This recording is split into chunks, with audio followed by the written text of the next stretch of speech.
Kalau kamu mengemudi mobil seperti apa? Oke, ketika mau belok kanan, apa yang Anda lakukan? Ketika mau belok kanan. Ini sesuai kronologis yang saya jalani. Mesti dilaporin ke BMKG nih. Mulutnya erupsi mulu. Belok kanan. Belok kanan. Saya ngambil dulu ke sana buat enak. Ngapain kalau belok kanan? Ngapain? Begini dulu. Anda tidak melakukan stop dulu, nyalain sen dulu. Ada pogah di tengah-tengah. Langsung mundur dulu dikit. Langsung ambil kanan. Orang belok kanan itu yang pertama dilakukan adalah lihat spion kanan. Nah. Apakah ada pengendara di sana, baru nyalakan lampu. Gitu aja masalahnya. Mana spion Anda?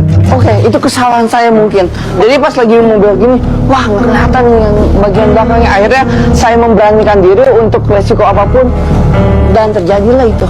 Nih feeling gue deh bawa tayo deh.